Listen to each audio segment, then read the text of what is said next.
Right, so starting with Avid Media Composer, you open up Avid on the bottom of the screen, Avid Media Composer. It's a purple film strip, and then basically you have to start off with making your user profile. So right now my user profile is selected. So if you're typing in a new name, for example, you're going to go to Create User Profile, type in your name, and select OK, and that profile would be created. Once your user profile is selected, you want to know where to save the project to. So I'm going to click this folder right here, and I'm just going to save this project in TK files. That's all my projects. So I'm going to hit open, and then I am going to create a new project. Right now it's on the external hard drive because my external hard drive is a hard drive not on the computer, so it's external. If it's on the computer, it would be Macintosh HD, and if I'm pointing to the top right here where my hard drives are, I would hit private or shared. So I want to make a new project, and I'm going to call this Parkour. I hope I spelled that right. And then you just check the settings. The format's in HD, so that's fine. 29.9 frames, 97 frames per second. That's perfectly fine. And then it's in 16:9 by aspect ratio, 1920 by 1080. So these are all HD settings. And then where they want to select your render files, I'm going to select that same folder in TK files and hit open, and it's going to save those render files in the same spot. So make sure you do that as well. And then hit OK, and then hit OK to open up the project.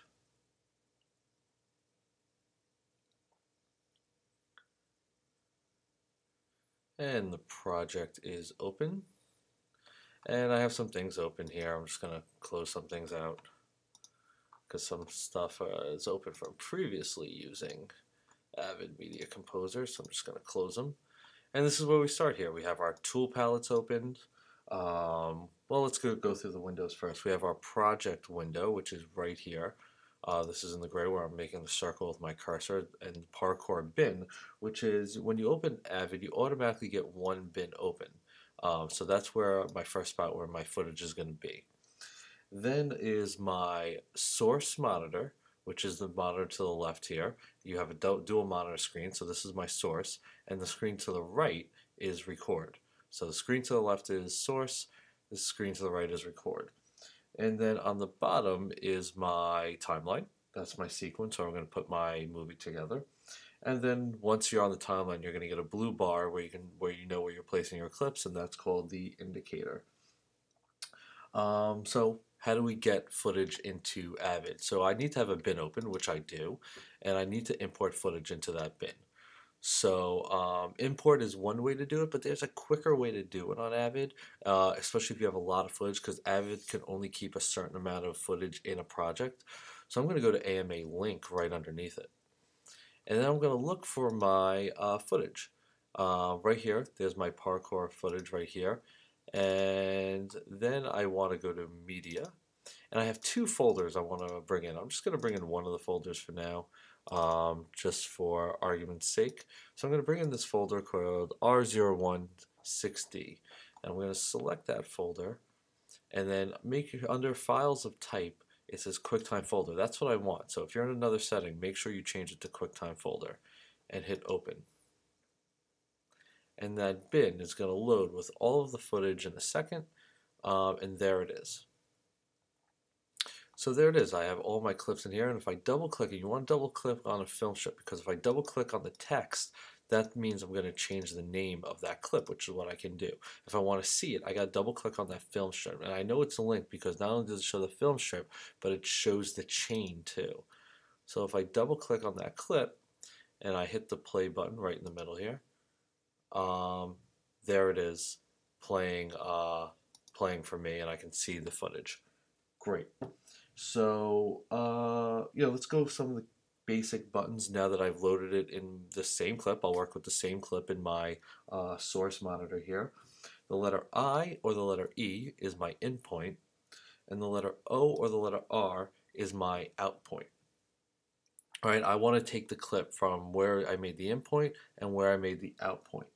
Um, If I start over again, if I want to take the whole clip, say if I want to take the entire clip, if I press the letter T, that makes an in point at the beginning and an in point at the and an out point, excuse me, at the end.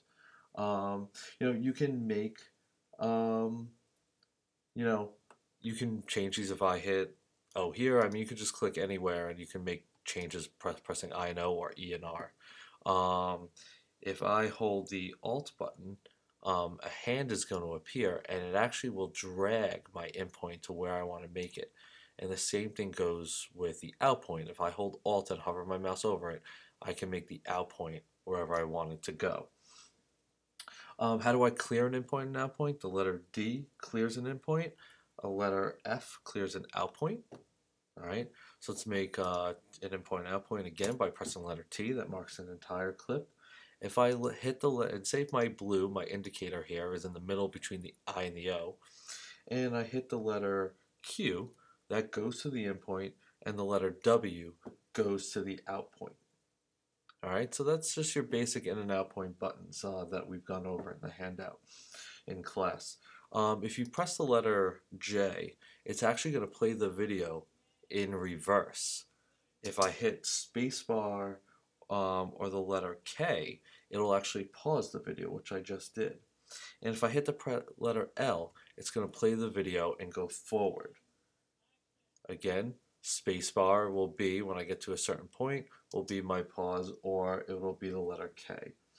Also on your keyboard, you have the home button. That's going to go to the beginning of the clip, and the end button will go to the end of the clip. Again, just your basic layouts of what you're doing here in Avid. Now again, I have my bin that is behind my source monitor here. If I want to save my bin, I go to File, Save Bin, or I go to press Command and the letter S, and that'll save it. If you make a mistake, your best friend in video editing is Command and the letter Z, and that is your undo button.